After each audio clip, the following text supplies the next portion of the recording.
할렐루야, 영광의 주님을 찬양합니다. 다가온 대부흥과 대추수에 쓰임받으려면 5번째 시리즈로 죄를, 세상을 철저히 미워해야 한다 하는 주제로 은혜를 나누기를 원합니다. 부제로 말씀을 드리면 주님만을 사랑하기. 2016년 3월 14일 한국 집회를 떠나기 전에 오래전에 기록해 놓은 영적 일지를 보게 하셨습니다. 2006년 1월 30일에 들려주신 주님의 음성입니다.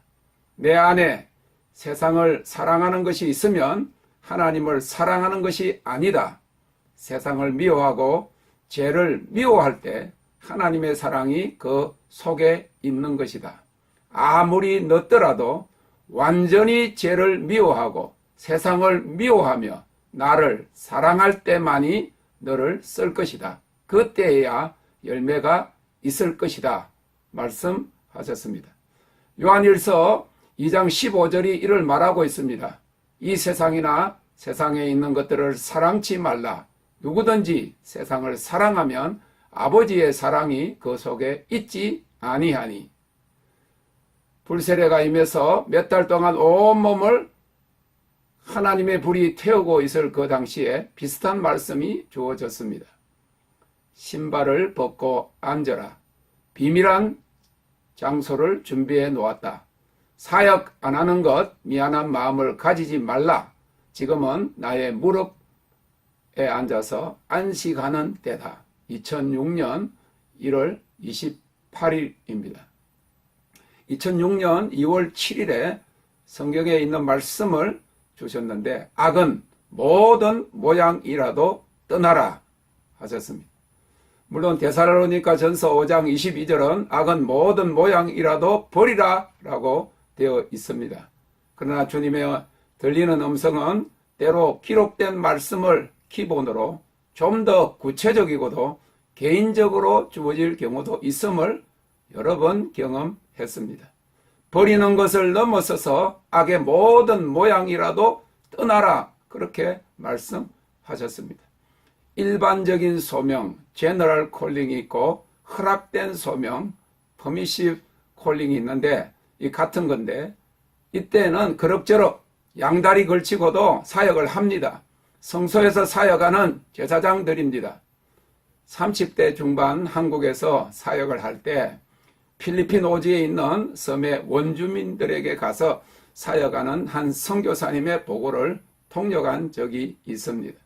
선교사가 미개한 원주민 풍습을 이야기하면서 초장에게 부인이 여럿 있는데 손님이 오면 새 부인을 손님이 거하는 숙소로 보내서 떠날 때까지 접대하게 한다는 것이었습니다. 그것은 잠자리까지 포함한 대접이라는 것이었습니다. 그래서 그냥 돌려보내면 그 원주민 풍습을 받아들이지 않는 것으로 복음을 전할 기회가 없어지기 때문에 일주일 있는 동안에 한 부인은 빨래시키고 한 부인은 음식을 만들게 하고 한 부인은 청소를 시켰다고 하였습니다. 그때 참석한 거의 모든 분들이 목사님들이었는데 마치고 점심 식사를 하고 있는 중에 70이 넘은 한 은퇴한 목사님이 강사가 있는 식탁에 찾아와서 젊은 목사의 내가 함께 있는 가운데 선교사에게 새삼스럽게 묻기를 정말 손도 안 잡았느냐 하는 것이었습니다. 그랬더니 선교사가 절대 손도 안 잡았어요 라고 대답하는 것을 보았습니다. 그 당시 젊은 목사의 내가 순간적으로 가진 생각은 첫째, 자기 몸도 가눌까 하는 약한 체질에 저 나이가 되어서도 그런 음란한 생각을 할 수 있는가 하는 것과 두 번째로 어찌 평생 목사를 했으면서도 그런 생각을 감추려는 의지보다 알고 싶은 의지가 앞설까 하는 생각이 들었습니다. 그 당시 1985년부터 87년 기간 동안 3년간 네팔과 인도에서 선교를 하고 돌아온 나였기에 아무리 추장 부인이라도 그렇게 수준이 떨어지고 미개한 원주민 여인을 안을 생각이 날까 하며 길을 의심했습니다.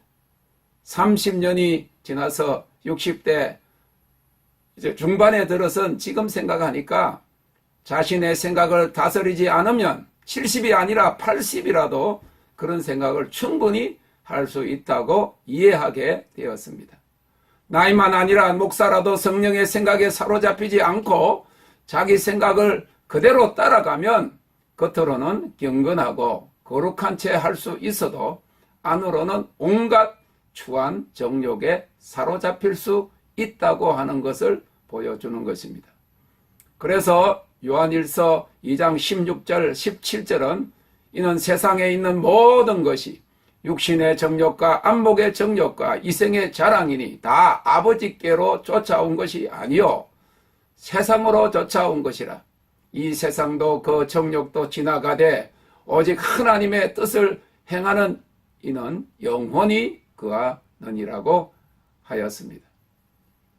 그러나 하나님께서 기름 부으신 소명, anointed calling, 완전한 소명, perfect calling, ultimate calling으로 부르심을 받은 자는 아무리 늦더라도 완전히 죄를 미워하고 세상을 미워하고 하나님만을 사랑할 때 많이 쓰신다는 말씀을 주신 것입니다. 이는 하나님의 뜻을 다 이루는 궁극적인 소명, ultimate calling을 가진 사람에 대한 기준입니다. 사도행전 13장 22절에 보면 내가 이새의 아들 다윗을 만나니 내 마음에 합한 사람이라 내 뜻을 다 이루게 하리라 하셨습니다. 이는 지성소에 들어가는 대제사장적 사역이며 영광의 영역에서 쓸 시대적인 사명자를 향한 부르심입니다. 그리고 그것의 기준은 거룩함이라는 것입니다. 내가 거룩하니 너희도 거룩할지어다 라고 말씀하셨습니다. 불세례와 영광을 경험한 후로 2010 그 이후로 한 5번 한국 집회를 나가게 하셨는데 수년 전의 일입니다. 10년 전에 주어진 그 말씀을 지금으로부터는 한 14년 전이지만은 6번째 방문 전에 다시 읽게 하신 이유가 분명히 있었습니다.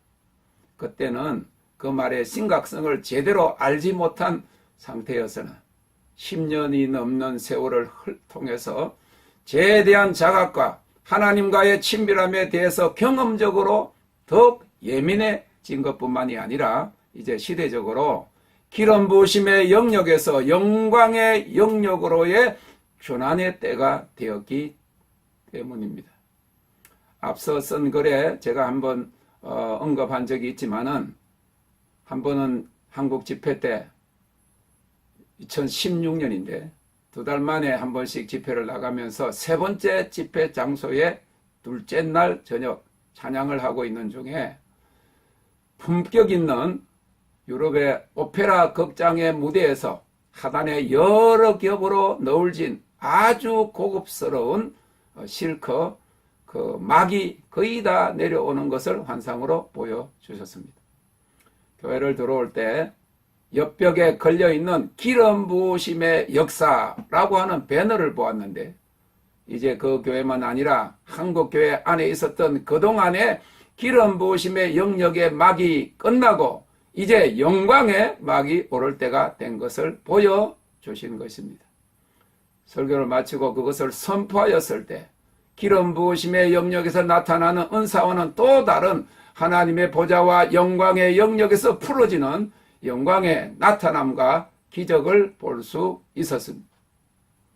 그리고 그것을 확정이라도 하듯이 한국 집회를 마치고 LA 공항에 내렸을 때도 체험한 자만이 아는 영광의 영역에서 나타나는 기적으로 그 사실을 확정시켜 주셨습니다. 그것은 죄와 세상을 미워하고 하나님만을 사랑할 때 거룩함의 영역에서 나타나는 기적으로 쓰임받게 하겠다는 증거로 보여주신 것입니다. 영상으로 하기 때문에 그것을 자세히 말하기가 힘든 부분이 있는 점을 인정합니다. 그것은 지성소의 영역에서 나타나는 천사의 활동과 적과 꿀이 흐르는 약속의 가나안 땅에서 일어나는 초자연적인 기적들을 의미하는 상징이었습니다.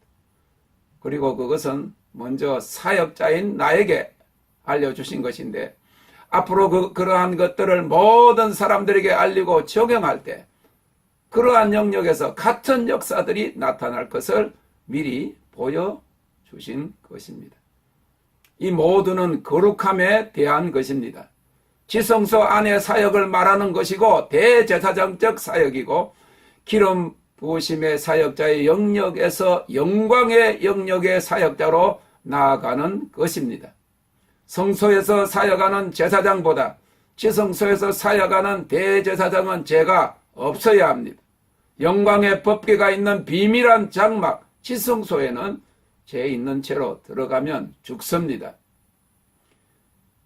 베드로가 이 지성소의 영역, 거룩한 영광의 영역에서 사역할 때 아나니아와 삽비라가 성령을 속였다가 둘 다 죽게 되었습니다. 다가온 대보험과 대추수에는 영광이 그 모임 속에 강렬하게 나타날 텐데, 초대교회에 있었던 이러한 일들도 일어날 것입니다. 영광의 영역에서 사역하는 자들이 준비되어졌을 때 하나님의 거룩한 영광이 어느 장소에 풀어질 것이고, 거룩하지 못한 것들은 태움을 받게 될 것입니다. 이제 주님이 오시기 전 세상 심판을 앞두고 물이 바다를 덮음같이 하나님의 영광이 세상을 덮는 마지막 부흥과 추수의 때가 되었습니다. 물이 바다를 덮음같이 여호와를 아는 지식이 세상에 충만할 것임이니라고 이사야 11장 9절에 말씀하고 있습니다. 하박국 2장 14절에는 대저물이 바다를 덮음같이 여호와의 영광을 인정하는 것이 세상에 가득하리라 하셨습니다. 다가온 대부흥과 대추수에 쓰임 받으려면 죄와 세상을 철저히 미워해야 합니다. 아무리 발버둥 쳐도 오직 거룩함을 추구하고 하나님만을 사랑해야 쓰신다고 하는 겁니다. 거룩과 영광의 영역에서의 사역이고 지성소의 영역의 사역이 그러한 것입니다. 초대교회의 모든 사도들은 그러한 핍박 중에서, 성도들까지도 마찬가지로 이 영광의 영역에서, 지성소의 영역에서 대제사장적인 거룩함의 부르심 안에서 사역하고 주님을 믿었습니다. 영광의 부흥을 위해서 영광의 사역자로 준비되어야 합니다. 그러지 않고 이전과 같이 여전히 양다리 걸치면 아무리 성령을 받았어도, 사명을 받았어도, 목사가 되어도, 선교사로 임명받아도, 나이가 아무리 들어도 하나님은 버려두십니다. 하나님의 때가 찼습니다. 어서 빨리 준비되어야 합니다.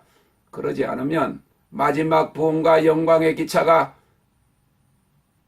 여러분을 채우지 않은 채 떠날 수 있을 것입니다.